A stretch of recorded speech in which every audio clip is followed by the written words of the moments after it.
Well, good morning. This is Jacob Marty at Greenfire Farm.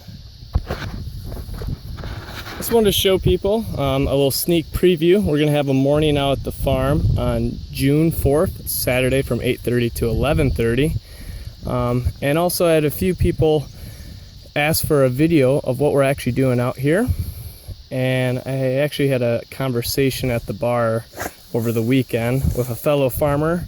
And it seems that there's a little bit of, I don't know, confusion about what I'm actually trying to do out here.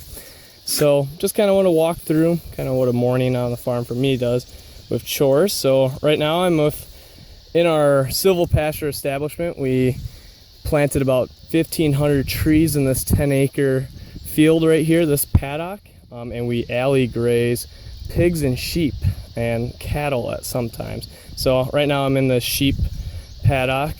Just moved them into a new one this morning.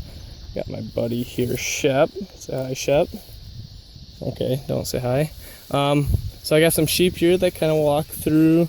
They graze. I move them about every 24, 36, 48 hours, just depending on how it works out, how much they've eaten, how big of a paddock it worked out with the fencing. And what we're using, I'll walk over here. Shep will probably cut me off because he wants to be the leader. Shep, boy. We got this electric poultry netting. Obviously I have the fence off right now while I'm out here moving fence. We have this and we can alley graze the sheep, put them wherever we want them. They'll respect it. Shep respects it. The pigs respect it. And it's kind of nice. What I can do is, you can see this is where we had grazed about 2 weeks ago. It's starting to come up pretty nice again. This will be ready to go again in our 2 to 4 weeks, but we probably won't hit it for another 6 or 8. We'll let it get pretty mature. And we have some trees here. And what we could do is we could put the fence on the outside, and the sheep will graze right around it, kind of keep the pressure from competition off our trees. And we have apples, plums, pears, chestnuts, whole smorgasbord of different nut and fruit trees being planted. And here's the last paddock for the last 36 hours. So they graze quite a bit. So works pretty well. Let the sheep feed themselves, let them spread their own manure. All I have to do is make sure they have enough water, move their shelters, and move fence. Now sign me up for that. Let's go over to this. This is where pigs were just the last week. So you can kind of see this is also pretty well grazed. I'm actually standing on a middle line where they spent 2 days compared to 1 day, and you can see the difference slightly. Maybe it doesn't show up very well in the video of how much they'll actually eat in 1 day. And if we walk through here, other than one major spot, they really didn't do any rooting. And the only spot that they did rooting was not because of them. It was more because of my mistake, and their water was leaking, and they love wet soil, so they'll tear that up. So that's 2 days worth of a leak. It's been fixed since, and I'll show you where they're at now. They don't have any rooting, but you see they grazed this paddock when they were put in it. Looked like this, and now it's this. So yes, pigs will eat tons of grass. You can see they have left a bunch of forbs, some grass. So I might put the sheep in for a half a day, third of a day, who knows. Tomorrow in their next rotation, they can kind of clean this up and they can go on their own rotation. But you see on here, I have the netting on the inside of the fence so that they don't, pigs are a little bit more, I don't know, they rub up against stuff. They're a little bit more clumsy. They just like to play with stuff. So I have them on the inside of these tree tubes so they don't bother it. And the pigs have been doing pretty great. So they are in a new paddock. They'll be moved tomorrow, maybe even Thursday. But you can see they're kind of trampling quite a bit, eating a good amount. And I'm feeding them in the afternoon. There's a guy with some grass in his mouth. Otherwise, well, she's rooting right now just a little bit. They're a little smart. Here's our portable pig waterer. And they can get smart and they'll wallow a little bit. They'll they'll put their nose on there and let water run out for a good minute or so, but that's all right. You can see in here they got quite a bit of feed left. I don't feed them their corn, their dessert, until the afternoon. They got to eat their veggies all day first. And you can see they're more than happy to do that. They like clean up all this clover and alfalfa and all this high energy stuff. So, you know, it's a learning process. It's going to take a while, but it's starting out pretty well. And this has been inspired by a lot of people that are doing more of these regenerative agricultural practices, focusing on grazing, soil building, rotations. So I have a lot of people. This is pretty closely mimicking a system in Iowa City at Versaland by Grant Schultz and his helper John Cox. So there's a bunch of other people. He's one of the people that I visited their farm and really was inspired by.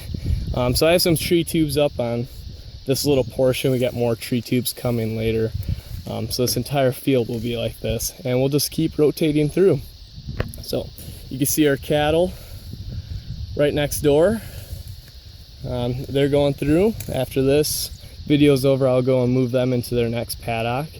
And then farther down, we have the chicken coop with the mobile egg layers chickens, and then the cow-calf herd up there, still calving for the next month or so. So they'll just keep rotating through. So if anyone wants to come and see it in person, I mean, you can come and see these little guys and how cute they are. June 4th from 8:30 to 11:30. Like our page and you can find the address. Otherwise, you can visit our website or hit me up at any time and come out for a tour. I'm happy to show people. I'm happy to I would love to have some other farmers out. And they can kind of constructively criticize our system, what's going on, what I could do better. Maybe even take some of these practices back and incorporate them back to their farm. So transparent here. I hope I answered some questions, cleared up some confusion, and maybe brought up some more questions. So until next time, we'll talk to you later. Bye. Okay, that's better. Well, I just moved the yearlings into their new paddock. See, they're going to town. I just walked through here to set up the wire. This stuff is growing knee to waist high in parts.